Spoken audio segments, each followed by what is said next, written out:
So I give the best analogy for this was something that I talked about months and months ago, was the snake analogy, right? Mm-hmm.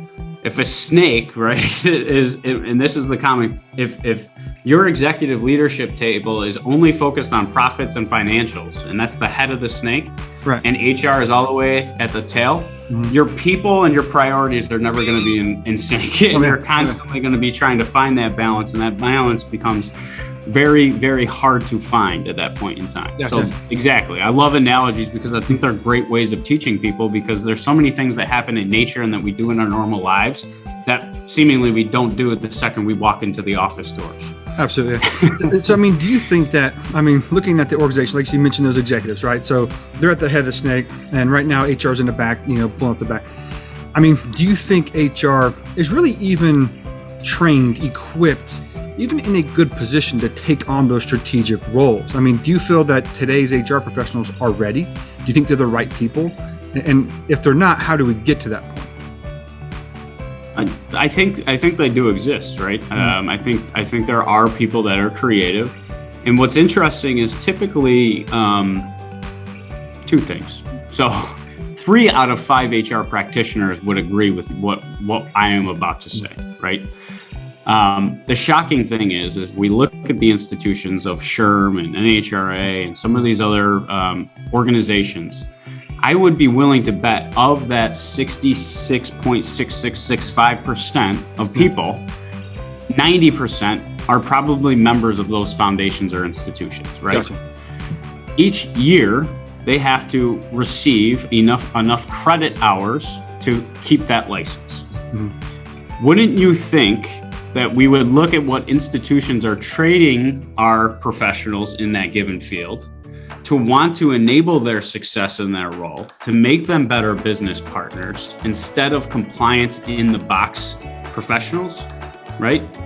Wouldn't you want, instead of sitting on one more compliance update, wouldn't you want to start training them the skills that they need, right, from a data perspective? Just normal data literacy. Mm-hmm. Because of what I found, Dustin, is when you ask these HR professionals that have been in the industry for 20 plus years, they have the best questions and the best understanding of people, but they have never asked or started to channel that intellectual capital that they have in their heads as to know how to apply it and how does it make the business better. And if you make the business better, all of a sudden your success is enabled because now you are more valuable to the organization. We can't speak in emotions. We have to prove things today in a monetary impact. And that is why I think so. The skills do exist, but just like anything, with the changing of the tides and the changing of the advancements in technology, PEO is becoming more of a popular option than ever before. Yep. Things change. Humans, organisms, we adapt to our environment so we do not go extinct. Mm-hmm. So right now we're going through this evolution in HR, just like similar evolutions like marketing went through in the 90s and finance went back in the 30s, right? Mm-hmm. It is our time in HR to now go through that similar evolution, which is going to require us to reskill and upskill ourselves in order to ensure that we're providing value back to the organization. And if we're not, it's going to become a very easy financial decision for organizations to say, you are just a draw on my bottom line. You don't add value to my organization. Mm-hmm. Why don't I just outsource you?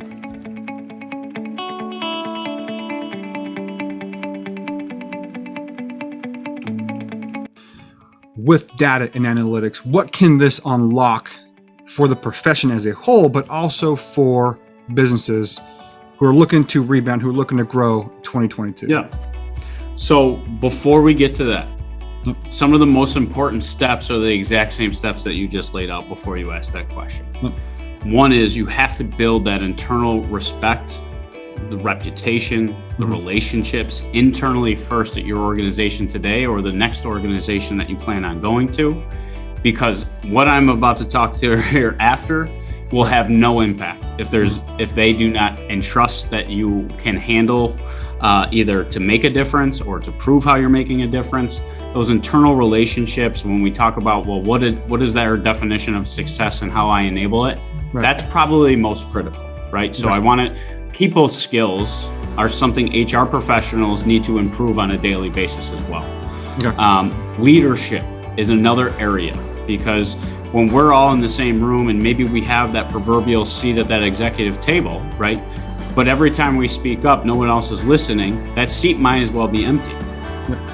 But the challenge is, right, we have to be bold. If we're sitting in a meeting and we're all drafting up the mission, vision, and value statement, or talking about our new DE&I initiative, right? We have to have the courage to speak up when we're not living or protecting this. We are the stewards or the shepherds of culture for our organization.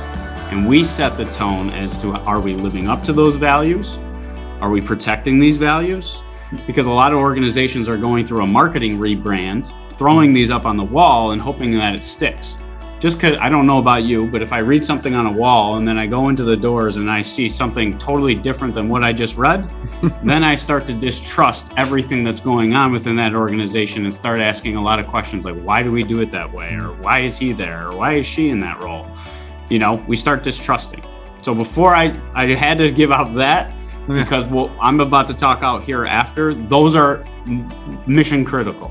Right. You can do all the upskilling and all the reskilling that you want, but if you're still not valued and you're still not heard, it doesn't matter, right? Mm-hmm. So data allows us to talk in the international language of business, right? The international language of business is numbers. It's what makes the world go round, right? We got the beautiful stock exchange, we got all these different things. Numbers are making the world turn. Even time, right? Numbers.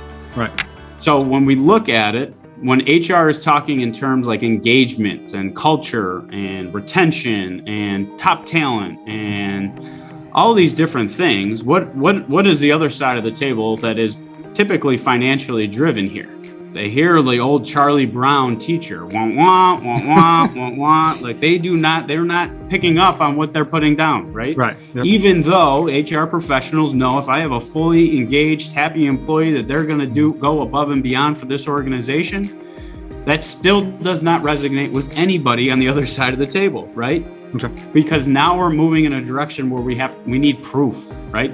So long a business has been driving with the rearview mirror, that financial number, right, to try to predict and prepare for what's about to happen. Now, most organizations and most HR departments and other departments for that matter are in a constant firefighting mode.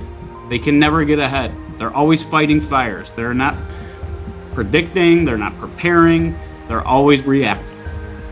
So data, right, allows us to now talk in numbers and allows us to find correlations to things in the bottom line, like in the profit and loss statement, that everybody else has been educating, learning, trained on, educated on, taught in school, as to what defines one business better than the other, right?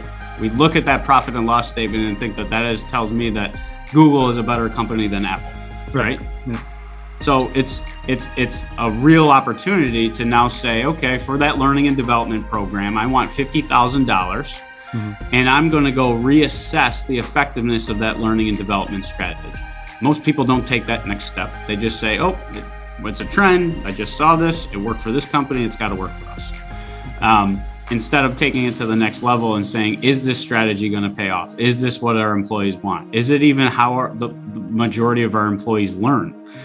Like, we have not gone deep enough to understand that we can change or alter kind of the perception of HR and our perception and the value of people as our number one asset if we continue to somehow find a correlation with, yes, if our turnover decreases, it saves us X amount of dollars that we can reinvest in X, right? You start talking in business.